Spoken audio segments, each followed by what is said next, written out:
रसूल करीम। अमाबाद honourable speaker साहब, ये दो मुद्दे जो हैं जिसके ऊपर आज क्लास हो रही है, एजुकेशन एंड हेल्थ, ये हमारा बैकबोन ऑफ द सोसाइटी है, क्योंकि एजुकेशन से ही हम आगे जा सकते हैं। और हेल्थ ऐसा सेक्टर है कि जिसको हर एक इंसान को, हर घर को जरूरत पड़ती है। Education is in my genes and health was my profession.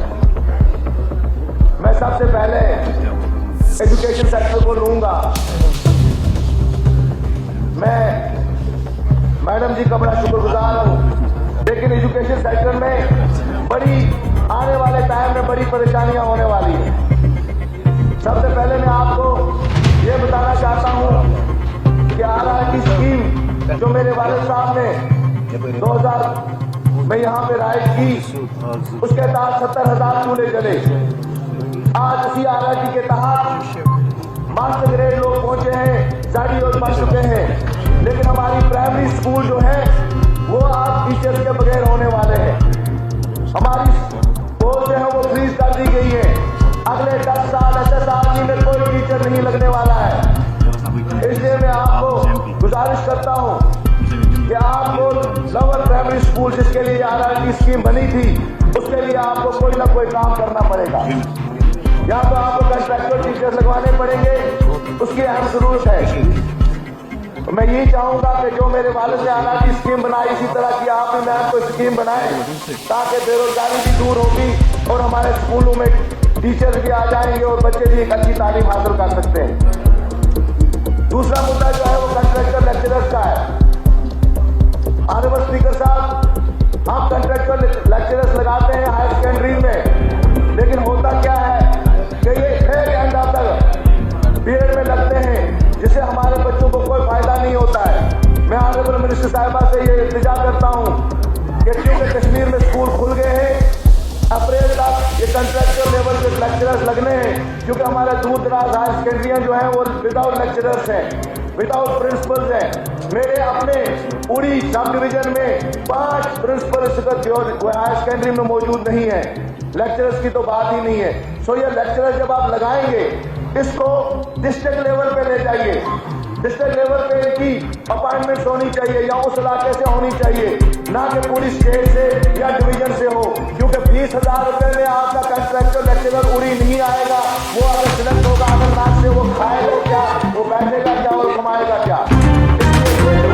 Lecturers है ये डिस्ट्रिक्ट लेवल पे होनी चाहिए और कोशिश करनी चाहिए कि सब डिवीजन लेवल पे आपको वहाँ पे लोग मिल रहे हैं तो उन्हीं को अपॉइंट किया जाए। उससे ट्रांसपेरेंसी होगी, अकाउंटेबिलिटी होगी और लोग आगे जो बच्चों को है वो नुकसान नहीं होगा।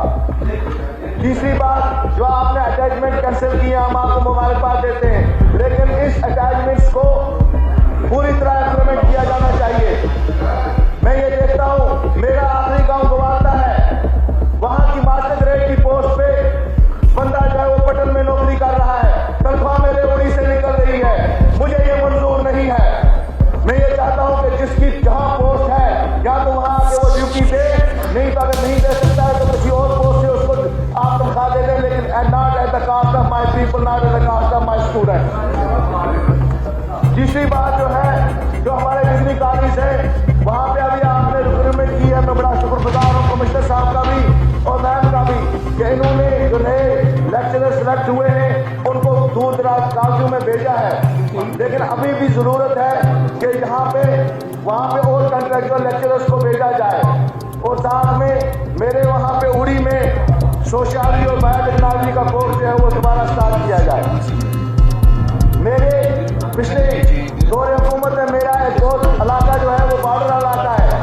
ऑनरेबल स्पीकर साहब, उस हायर सेकेंडरी को रिलीज किया गया, वो इशम हायर सेकेंडरी थी। मैं चाहता हूँ कि इशम को ऑन प्रायोरिटी पे हायर सेकेंडरी का दर्जा दिया जाए। सोशल वेलफेयर की स्कीम के बारे में मैं आपको बताना चाहता हूँ कि जो ऑलरेडी इस बजट में बताया गया है, मैं आपने जो वहाँ पे इंक्रीज किया, वो एक्सपेंशन में इंक्रीज किया। मेरे उड़ी सब डिवीजन को मैं एक बार फिर ये दोहराऊंगा, कैसी का दर्जा दिया जाए पूरे सब डिवीजन को।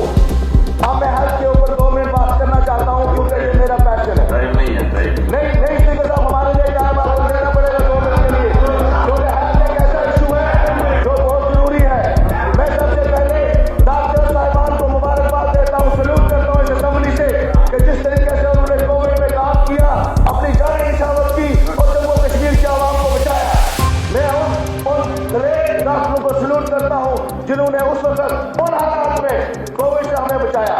दूसरी बात जनाब, NHM एम्प्लॉय जो है उनकी अभी तक सैलरी नहीं निकली है। वो लोग सफर कर रहे हैं, फाइनेंस डिपार्टमेंट अभी तक उनकी सैलरी नहीं दे रहा है। और मैं रमजान है, कल ईद है, तो कल जो है होली मनाई जाएगी, उनके घरों में तनख्वाह नहीं है, उनके घर चूल्हे नहीं चल रहे। होली तौर पर यह किया जाए। मेरा बोनियाद बहुत बड़ा इलाका है, उधर PhD है, उसको CHC का दर्जा दिया जाए। दूसरी बात जो है वो हमारे मेडिकल कॉलेज की लीगल सिस्टम है जो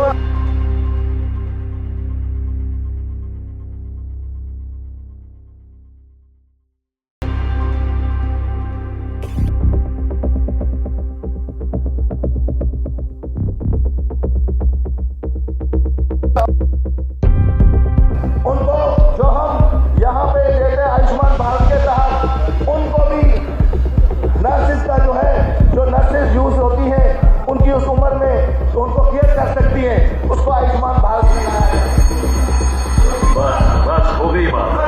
अब टाइम नहीं है, टाइम खत्म हो गया, टाइम खत्म हो गया। वही टाइम में SSRB और PSC बहुत देर कर रही है। मैं आपके वसात से कहता हूँ कि उन वैकेंसीज को फौरी तौर पे जो है वो फिलअप किया जाए और एक सेपरेट इंजीनियरिंग विंग जो है वो मेडिकल कॉलेज जम्मू और मेडिकल कॉलेज श्रीनगर को दिया जाए और कोई बात नहीं। आप तशरीफ रखिए मेहरबानी करके। Please take your seat, please take your seat. There is no time, there is no time, no time, no time, there is no time. सलाहकार साहब, आपने शुक्र परिहार के बारे में नाम लिखा था, शी इज नॉट हियर। वो है नहीं।